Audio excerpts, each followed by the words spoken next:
Good morning mga kalangga ko. Maayong buntag sa inyong nga tanan. Ayan, wala pa hilamo sa inyong nanay. Wala, grabe siya. Ako ang buhok nagtutsang-tutsang na. Yun. Ayun mga kalangga, magluto tagkuan alimasag. Ato ara ikuan. Ihalabos lang natin. Then, maaga pa kasi na malengke ang tatay dahil nagkikrib tayo kahapon ng alimasag. Sa kakapanood ko ng pinasarap ni Cara David. Ayan, pati ako na dali. So, ang gagawin natin mga kalangga ko, ihahalabos lang natin siya sa Royal dahil wala tayong Sprite. Pero pwede din naman yun. Tapos, yun nga. Lalagyan natin ng sibuyas. Hindi ko ubusin yung sibuyas kasi gagawin nating sausawan ito. Hindi ko na tatanggalan ng balat kasi sa balat, masarap na. Yun. Then, maglalagay po tayo ng sili para pagka kumulo, yun, pag kumulo medyo maanghang. So yun lang mga kalangga ko ang ating gagawin today. Saglit lang ha. Tapos ito yun mga kalangga, lagyan natin ng bawang, then maglagay tayo ng Sprite at kunting suka. Yun lang ang ginagawa ko para magkaroon ng lasang alimasag at hipon. Din gagawa po tayo ng masarap na sausawan. Ganun din po mga kalangga ko.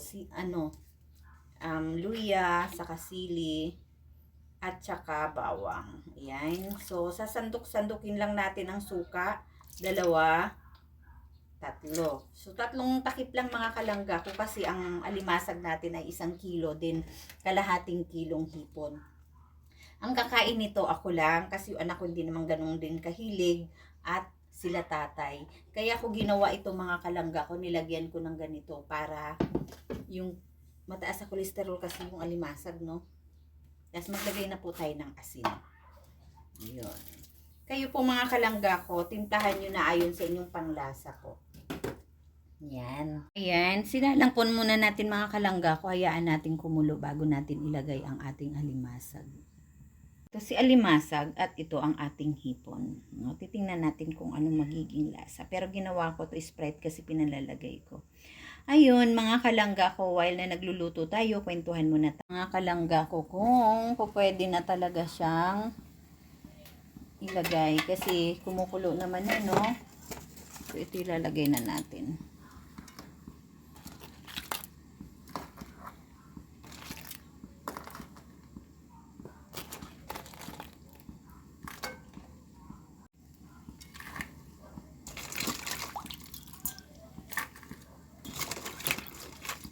Siya ganun kataba mga kalangga ko, pero pwede naman.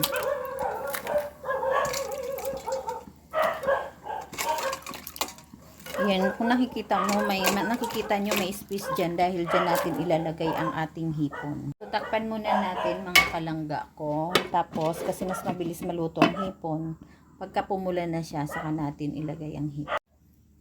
Parang mapula na mga kalangga ko. So, pwede na natin ilagay ang ating hipon para makahabol sa kanyang luto. Mas mabilis kasi maluto ang hipon kumpara dito kasi ito may loob pa yung iluluto eh. Ayan.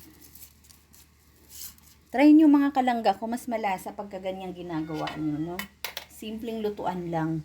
So, takpan natin ulit, antayin natin kumulo. At tuluyan silang maluto.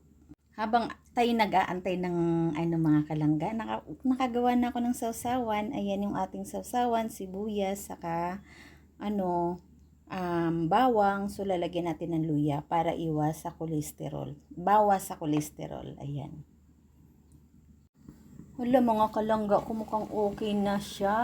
Pwede na nating ahunin para mailagay natin sa lalagyan. Ayos na yan mga kalangga ko. Huwag masyadong kasi hindi na masarap pagka ganun siya kalutong-luto, as in lutong-luto.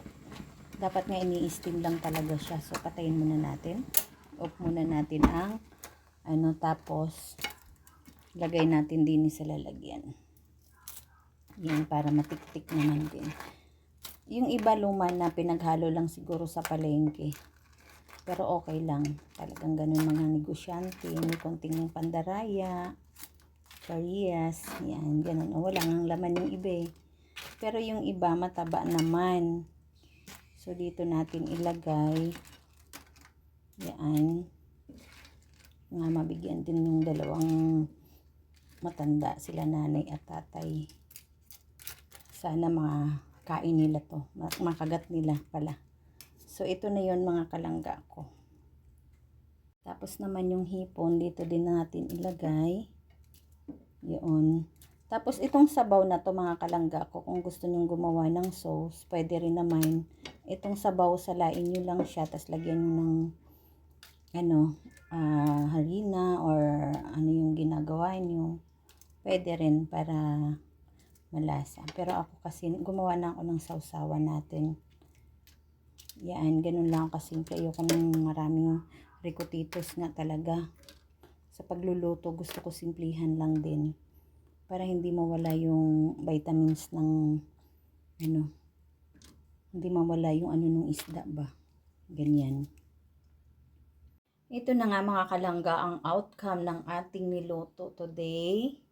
So, ready to eat na yan mga kalangga ko. Tapos, syempre may bantay din eh. May bantay isang maliit na pusa. Ayan, so umpisahan na natin yung mga kalangga ko. Magsalang muna tayo ng kanin kasi baka mamaya maghanap si Bunso pagdating niya. Yun lang mga kalangga ko, bye! Yun lang yung mga tip ko, konting tip.